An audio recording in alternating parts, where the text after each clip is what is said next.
Presa zaude zure Mailbiz kanpaina sortzeko? Guazen, lehenengo zure Mailbiz kontuan sartu eta panel atalean klik egin. Alboko menuan kanpainak atala aurkituko duzu. Kanpaina berrian klikatu. Hemen gertatzen da magia. Oinarrizko informazioa besterik ez duzu bete behar. Kanpainaren izena, audientzia eta konfigurazioa. Bidalketa aukeran erabaki dezakezu noiz bidali zure mezua. Gogoratu hau egiteko txantiloiak eta zerrendak eginda euki behar dituzu.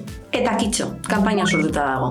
Behin sortuta, zure kanpaina guztiak ikusi aldituzu eta bakoitzaren estadistikak. Horri esker zein ondo joan diren kanpaina bakoitza ikusi alduzu. Eta horrela jakin zer hobetu dezakezu. Begiratu zen erraza den Mailbizekin zure lehen kanpaina sortzea. Ez da beharrezkoa gauza konplikatzea ondo komunikatzeko. Bizitatu mailbiz.com eta hasi zure kanpaina kroatzen.